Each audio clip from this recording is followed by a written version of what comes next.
Life on other planets? Are we the only living life forms out there? Is there such things as aliens? Is it possible for humans to live on another planet? If so, which planet? These are all good questions. Let's find some answers. To start with, are we the only living life forms out there? The answer is probably not. As for humans living on other planets, it may be possible.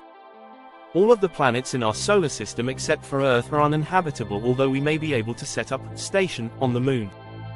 A station would simply be a building that has artificial air being pumped through it. Is it possible for humans to live on planets outside of the solar system? Let's find out. Let's start with searching for life forms in the galaxy.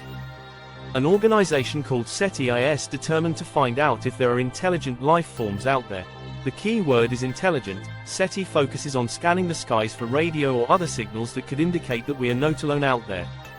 A spin-off of SETI known as METI is all about sending messages out into space in hopes that they may get a response. The only problem is that there may be life out in the universe, but it may not be intelligent. SETI and METI are all about finding intelligent life forms, but what if there is life out there and it just isn't evolved enough to respond or interpret our messages sent out by METI or to send messages picked up by SETI? There may be life out there, it just may not be as intelligent or as evolved as we are.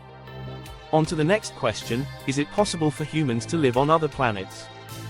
To find out the answer to that, we have to take a look at our own solar system, in particular Earth. In order for humans to survive, we need one essential ingredient, H20 or water. If a planet has water, we can survive. In order for Earth to have water, we need to be a certain distance from the Sun or in another solar system, a central star the planets revolve around.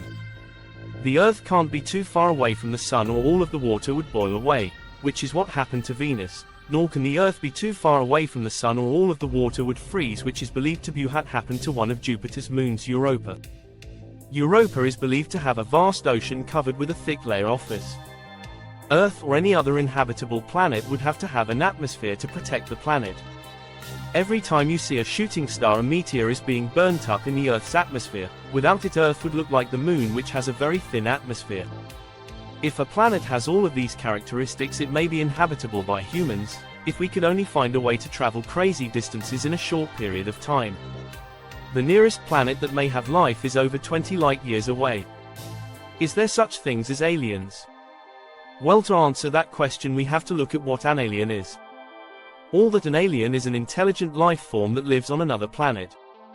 Are there aliens out there? Think about it.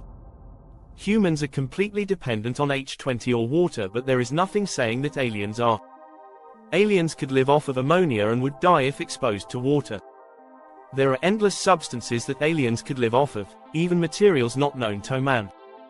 Space is so vast, and if there wasn't any other life forms, it would be an awful waste of space. In conclusion, it is very likely that there are aliens or intelligent life forms out there, although it is more unlikely that humans will be able to thrive on another planet at this point in time. As soon as we can figure out a way to travel light years in a very short period of time, going to another planet would be pointless. The closest planet that even has a chance of having life on it is 20 light-years away. It takes 20 years for light to get from there to here, so if we were going the speed of light, it would take us 20 years to get there. Is there intelligent life out there? We'll have to wait and find out.